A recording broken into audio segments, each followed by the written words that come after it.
maybe robbing a few banks. But ladies and gentlemen, you have come forth with your financial support and kept us on the right side of law, and we appreciate that very, very much. We did fundraise. We had 6 silent movies. All were hoots, and the wonderful Bob Mitchell accompanying on the mighty Wurlitzer organ. And our star in the sky was Michele Zack to produce this book, research, and her beautiful style of writing. We were so fortunate to have her. The photographs throughout the book, Jeff Lapidus, and our own Debbie Henderson, the archivist in the public library. I said at one meeting where I was promoting the book, we consider Debbie young, but she got old working on this book. We're so appreciative of this kind of support. And it's been a long journey. We thank you all for the support. And now that the books are here, the logistics of handling tons of books, storing them, dispensing them, and Glenn Putnam stepped in to do that. And he has promised to buy any books we don't sell. And I certainly want to thank you. So you're buying 17, you're buying 22, you're buying 33. Also, our wonderful retired treasurer, Jeannie out there taking money, did a superb job with the money coming in and going out, as Amy Putnam is our treasurer today. Thank you everyone for being on this journey, and we are so pleased with the results. And now my pleasure to introduce Michele Zack.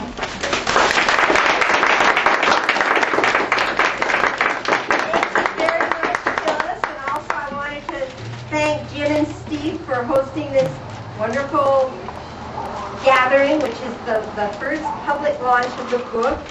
And this has been a long time coming, and this is a real moment in Sierra Madre's history, and I think we should just take a moment to savor it.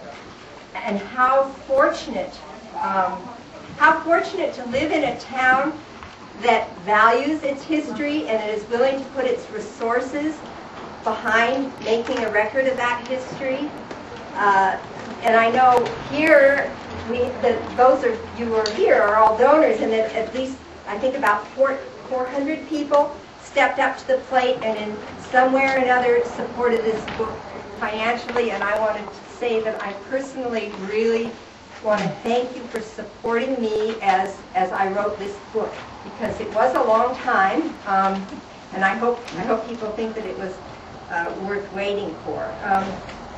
I think that we really need to also, I'm very grateful that the Sierra Madre Historical Society from the beginning agreed that I would have editorial scholarly freedom in writing a book that was the book that I wanted to write, that I thought needed to be written, so that we can learn not only about Sierra Madre, but about our region and about our country. Thomas Dewey, who is the American philosopher, said the local is the only universal. On that all art builds.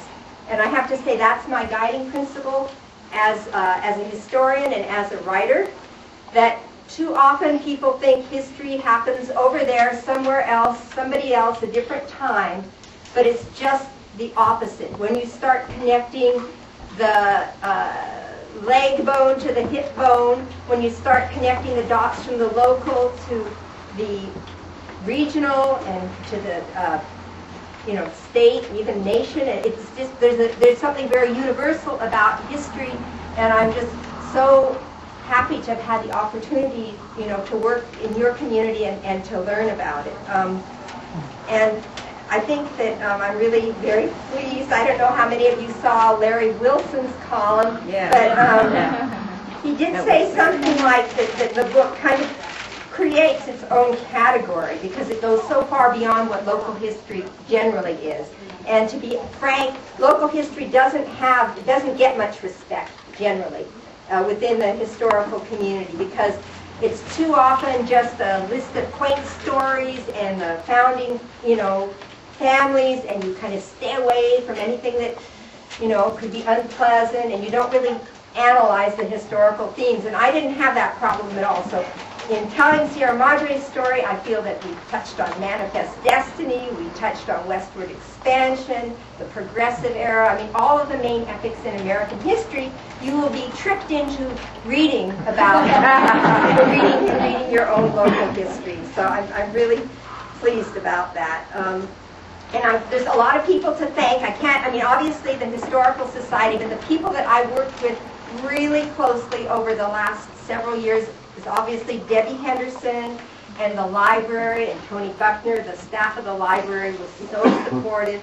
Jeff Lapidus was a total dreamboat, talented designer.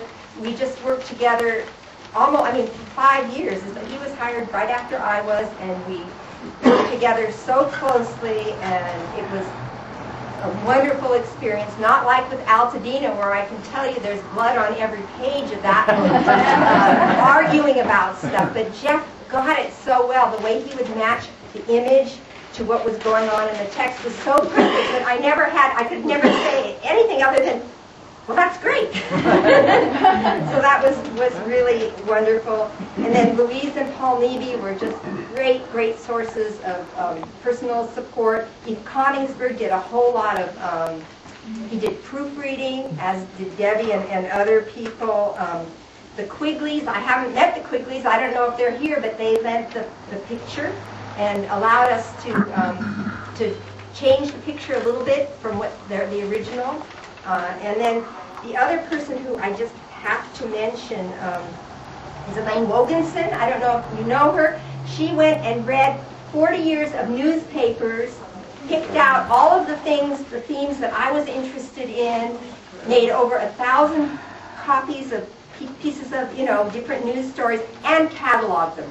So whatever I wanted to find about temperance, about the women's suffrage, about the Depression, I had a complete and perfect, I just could go to it and find it through the years, an index. So that was really great.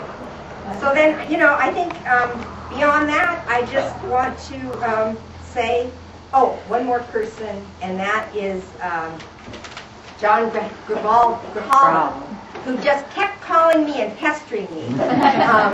He would not, but he brought to my attention some wonderful materials that I would have easily overlooked. And I'm so sorry that he's not with us now, but he was really a wonderful help too. So with that, I think I would like to sign some books, and I want to thank all of you very much. Thank you.